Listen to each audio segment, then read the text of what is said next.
Hello student आज हम समृद्ध संख्या का पूर्णांक, समृद्ध संख्या का मापांक और समृद्ध संख्या का संयुग्मी ये सब हम डिस्कस करेंगे। अगर समय बचा तो समृद्ध संख्या का ध्रुवीय रूप भी हम समझाएंगे।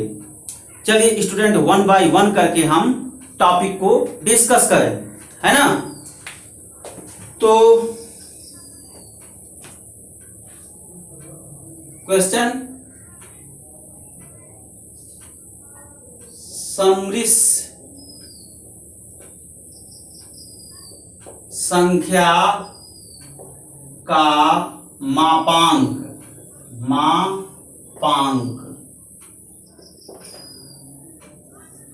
समृद्ध संख्या का मापांक। चलिए स्टूडेंट इसको जो है समझा जाए। एक आप समृद्ध संख्या लीजिए, माना की समृद्ध संख्या, माना की समृद्ध संख्या, समृद्ध संख्या, माना की समृद्ध संख्या। क्या समृद्ध संख्या है student? z is equal to X plus I Y. समृद्ध संख्या के मापांक को समृद्ध संख्या के मापांक समृद्ध संख्या के मापांक को z माड से प्रदर्शित करते हैं।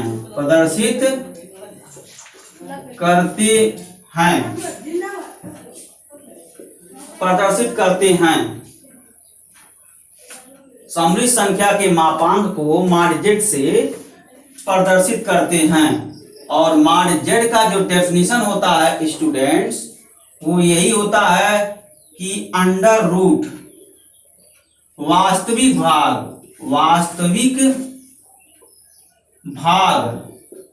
भाग का स्क्वायर प्लस काल्पनिक भाग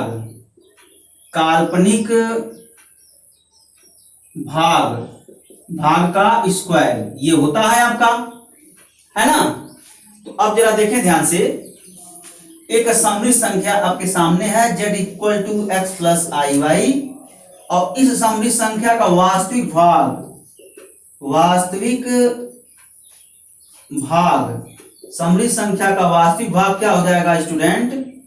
ये आपका हो जाएगा समृद्ध संख्या का वास्तविक भाग x हो गया, और काल्पनिक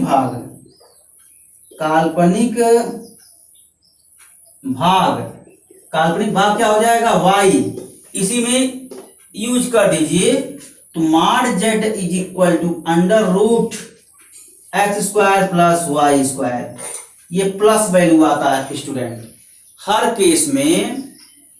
केस में मॉडुलस जो वैल्यू होगा वो प्लस वैल्यू देगा, है ना, प्लस वैल्यू देगा, मॉडुलस वैल्यू। ऐसा नहीं है स्टूडेंट कि आप यहाँ निगेटिव समृद्ध संख्या ले लीजिए और उसका मॉडुलस निगेटिव आएगा, नहीं। निगेटिव वैल्यू लेंगे तो भी पॉजिटिव आएगा, और पॉजिटिव वैल्यू लेंगे तो कंफर्म है पॉजिटिव आएगा ही। तो हमेशा पॉजिटिव वैल्यू ये दे देता है ना। तो ये आपका है। आप स्टूडेंट क्लास 7th में भी मॉडुलस पढ़े हैं, जिसको आप हिंदी में निरपेक्ष मान बोलते हैं, निरपेक्ष मान, है ना। निरपेक्ष मान और मापांक एक ही शब्द है स्टूडेंट। आप निरपेक्ष मान भी कह सकते हैं, मापांक भी कह सकते हैं। तो स्टूडेंट जैसे वहां पढ़ते थे क्या, 5 का मापांक क्या पढ़ते थे? 5, और -5 का मापांक 5 होता था, है ना। तो इसको आप इस फार्मूले से भी समझ सकते हैं। कैसे? इस तरीके से 5 को हम कॉम्प्लेक्स नंबर की भाषा में लिखें तो ये 0। अब यही फार्मूला लगा दीजिए, तो 5 का modulus equal to square root of 5 का स्क्वायर प्लस 0 का स्क्वायर। इसको सिंप्लीफाई करें तो ये आपका हो जाएगा 25 प्लस 0, ये आपका हो जाएगा 5 हो गया। इसको और लिख सकते हैं 25 का जो है स्क्वायर रूट, 25 का स्क्वायर रूट क्या आ जाएगा? 5 आ जाएगा। ये लिखिए 5 आ गया ना। और ऐसे निगेटिव नंबर को समझ लीजिए -5 का मॉडुलस, तो इसको -5 को क्या लिख सकते हैं, -5 इंटू आई इंटू जीरो। -5 का मॉडुलस क्या हो गया, -5 का स्क्वायर और प्लस ये 0 का स्क्वायर हो गया, है ना। तो -5 is equal to under root ये 25 और प्लस ये 0 हो गया, -5 is equal to under root ये कितना हो जाएगा 25 और फिर देखिए 5 आ गया, -5 का मॉडुलस 5 आ गया, देखिए आपके सामने। तो इस तरीके से, बट स्टूडेंट वहां ये रूल नहीं लगता था, वहां पर आपको यही स्टेटमेंट में सिखाया जाता था कि अगर किसी ऋणात्मक संख्या का मॉडुलस ले रहे हैं तो ऋणात्मक संख्या का मॉडुलस एक धनात्मक संख्या आता था, ठीक है। वहां पर स्टेटमेंट आप लोग को रटाया जाता था कि ऋणात्मक संख्या का मॉडुलस आप निकालिए तो धनात्मक संख्या आएगा, ठीक है। और यहां देखिए हम प्रूव कर दिए क्यों धनात्मक आएगा, वो भी दिखा दिए। चीजें वही है स्टूडेंट जो आप क्लास 7th में पढ़ते थे, और यहाँ पर थोड़ा सा स्टैंडर्ड हो जाता है कॉम्प्लेक्स नंबर में आकर के, जो आप यहाँ जानकारी हासिल कर रहे हैं। तो अब जो है दूसरा जो टॉपिक है स्टूडेंट वो है संयुग्मी, समृद्ध संख्या का संयुग्मी। चलिए अध्ययन किया जाए समृद्ध संख्या का संयुग्मी।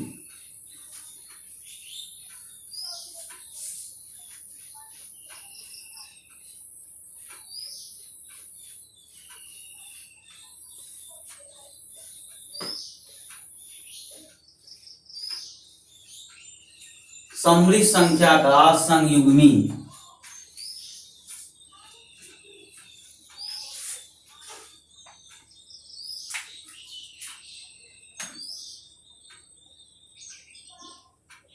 समृद्ध संख्या का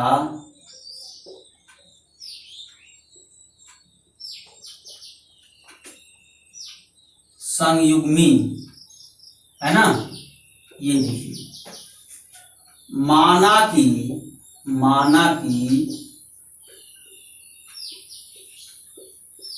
समृद्ध संख्या z is equal to x plus I Y,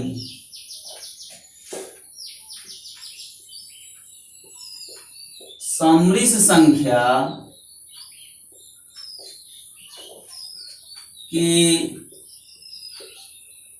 संयुग्मी को हम समृद्ध संख्या के संयुग्मी को हम z बार से प्रदर्शित करते हैं या निरूपित करते हैं, जो भी आप सेंटेंस यूज कर लें, निरूपित करते हैं और z बार का जो परिभाषा होता है x माइनस आई वाई हो जाता है।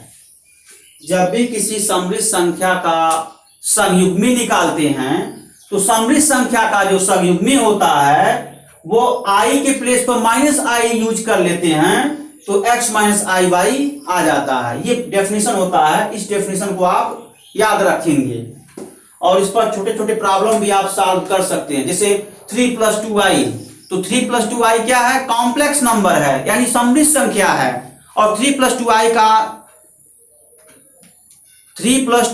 का संयुग्मी क्या होगा, 3 - 2i होगा। ऐसे 5 + 7i है तो 5 + 7i का संयुग्मी क्या होगा, 5 - 7i होगा, है ना। तो अब हम बताते हैं स्टूडेंट समृद्ध संख्या और संयुग्मी समृद्ध संख्या में रिलेशन क्या होता है उसको हम बताते हैं। चलिए देखा जाए क्या रिलेशन होता है।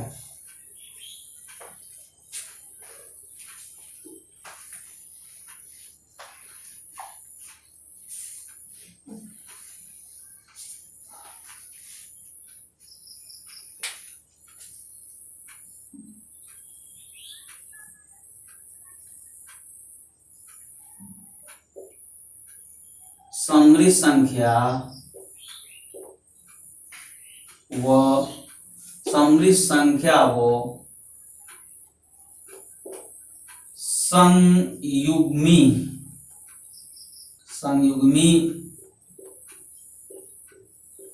समृद्ध संख्या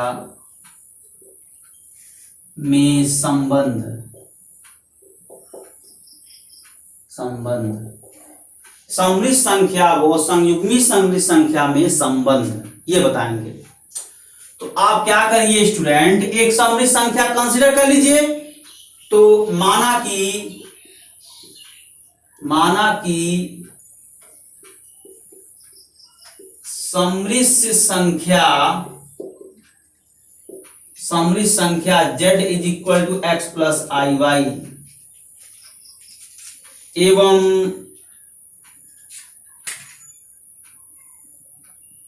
इसकी संयुग्मी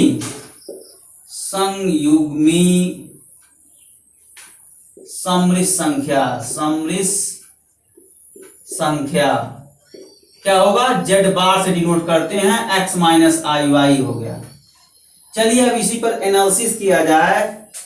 चूंकि z is equal to X plus I Y, जब हम एनालिसिस करते हैं ना स्टूडेंट, तब चूंकि इस्तेमाल होता है, वहीं से एनालिसिस स्टार्ट करते हैं। z bar is equal to X minus I Y, equation number second हो गया। आप इन दोनों को मल्टीप्लाई कर दीजिए। तो फर्स्ट मल्टीप्लाई बाय सेकेंड, इन दोनों इक्वेशन को मल्टीप्लाई किए तो z bar is equal to X plus I Y into X minus I Y.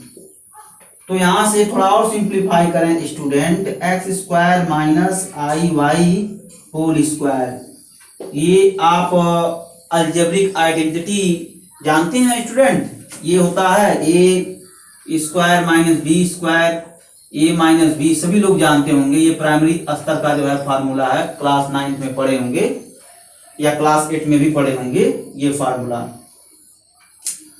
तो इस फार्मूले का इस्तेमाल इसी में कर दीजिए। देखिए ये स्ट्रक्चर जो है a minus B into A plus B है, यहां भी वही स्ट्रक्चर मिला है ना।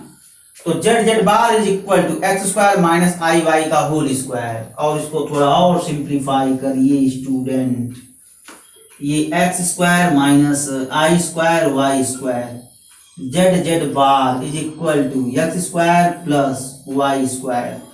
ये आपका हो गया स्टूडेंट इक्वेशन नंबर थर्ड। यहाँ पर एक सेंटेंस और यूज कर लीजिए, जो इसमें यूज मैं किया हूँ, आई स्क्वायर का जो वैल्यू है -1 है। आई स्क्वायर के प्लेस पर -1 रखेंगे तो क्या आ जाएगा, आई स्क्वायर के प्लेस पर -1 रखेंगे तो ये माइनस माइनस प्लस हो जाएगा ना। तो प्लस देखिए मैं यहाँ यूज कर लिया हूं, ठीक है, ये बात है। तो यही सब है इसमें, और कुछ है नहीं स्टूडेंट। अब देखिए स्टेप, ये थर्ड इक्वेशन हो गया। अब हम कॉम्प्लेक्स नंबर का मॉडुलस निकाल लें। देखें z बराबर x प्लस आई वाई है, और यहां से आप मॉड z निकाल लीजिए बाय डेफिनेशन ऑफ मापांक के डेफिनेशन से, बाय डेफिनेशन ऑफ मॉडुलस। तो मतलब मापांक की परिभाषा से क्या कह सकते हैं, under root X square plus Y square, ये प्लस वैल्यू देगा, इसको स्क्वायर कर दीजिए। जब स्क्वायर करेंगे तो क्या हो गया, X square plus Y square. ये इक्वेशन नंबर 4 हो गया। इक्वेशन 4 देखिए इसका वैल्यू निकल गया, इसका वैल्यू क्या निकला, मॉड जेड स्क्वायर। तो मॉड जेड स्क्वायर यहाँ पुट कर देंगे, मतलब फिलअप कर देंगे या रख देंगे, जो भी आप सेंटेंस इस्तेमाल करिए। तो स्टूडेंट्स थोड़ा सा और सिंप्लीफाई करना है, एक सेंटेंस लिखना है मुझे। समीकरण फोर्थ को समीकरण थर्ड में रखने पर रख दीजिए। समीकरण फोर्थ को समीकरण थर्ड में रख दीजिए। समीकरण देखिए फोर्थ यह है, और इसी में पुट करिए। तो z bar is equal to mod z का स्क्वायर, ये इंपॉर्टेंट है स्टूडेंट, ठीक है ना। ये आपका आंसर होगा, यही रिलेशन होता है, यही प्रॉब्लम ऑब्जेक्टिव क्वेश्चन बन जाता है। जैसे आप एंट्रेंस एग्जाम में बैठे हैं, बीएससी करना चाह रहे हैं, बीएससी के एंट्रेंस में बैठ रहे हैं, तो वहां पर इस टाइप के प्रॉब्लम आ जाते हैं। और आपको प्रॉब्लम में कैसे दे दिया जाता है, ऐसे दिया जाता है कि यदि समृद्ध संख्या z is equal to X plus I Y का संयुग्मी z bar is equal to X minus I Y है तो इनमें संबंध होगा। 4 ऑप्शन दे दिया। पहला option z bar is equal to mod z square, दूसरा option z bar minus z is equal to 0, तीसरा ऑप्शन क्या होगा? तीसरा ऑप्शन आपका ये होगा कि इनमें से कोई नहीं, चौथा ऑप्शन 0। तो टिक क्या करेंगे? फर्स्ट ऑप्शन टिक कर दीजिए, z bar is equal to mod z का होल स्क्वायर, है ना। एक नोट है स्टूडेंट्स कि अगर रियल नंबर है, रियल नंबर भी तो कॉम्प्लेक्स नंबर का पर्टिकुलर केस होता है, मतलब स्टूडेंट वास्तविक संख्या भी समृद्ध संख्या का एक पर्टिकुलर केस होता है। अगर वास्तविक संख्या लेंगे तो वास्तविक संख्या के केस में संयुग्मी संख्या और कॉम्प्लेक्स संख्या दोनों क्या होते हैं स्टूडेंट? इक्वल होते हैं, है ना। ये चीज है। तो मैं नोट जब दूंगा ना तो उसी प्रॉब्लम को मैं सॉल्व कर दूंगा रिस्ट्रिक्शन लगा करके कि अगर किसी समृद्ध संख्या का काल्पनिक भाग 0 है तो उस केस में समृद्ध संख्या का संयुग्मी समृद्ध संख्या के बराबर होता है। मैं नोट में सॉल्व कर लूंगा, ठीक है ना। तो स्टेटमेंट में आप देख ही लिए कि बराबर होता है, और नोट में इसी प्रॉब्लम को मैं सॉल्व करके नोट दे दूंगा और ऑडियो के थ्रू उसको समझा दूंगा। उसका वीडियो देने की जरूरत नहीं है क्योंकि बहुत इजी होता है। तो स्टूडेंट अब जो नेक्स्ट टॉपिक होगा, पढ़ाना तो मैं चाहता था, हालांकि मैं उसका नोट दे दिया हूँ, लेकिन वो थोड़ा सा कॉम्प्लिकेटेड भी है, उसको मैं बताऊंगा, ठीक है। जब उसको बताऊंगा स्टूडेंट उस टॉपिक को, तो उसी टॉपिक में मैं कोणांक का जिक्र करूंगा। किसी समृद्ध संख्या का कैसे हम कोणांक निकालते हैं उसका हम जिक्र करेंगे। कोणांक को हम अंग्रेजी में एम्पलीट्यूड बोलते हैं या आर्गुमेंट बोलते हैं, ठीक है। तो कोणांक आयाम एक ही शब्द है स्टूडेंट। मैं जब कॉम्प्लेक्स नंबर को यानी समृद्ध संख्या को जब ध्रुवीय रूप में व्यक्त करेंगे उसी समय कोणांक के बारे में समझाएंगे, और कोणांक समझा करके तुरंत जो है समृद्ध संख्या को हम ध्रुवीय रूप में व्यक्त करेंगे। तो स्टूडेंट आज के लिए बस इतना ही। Okay, thanks.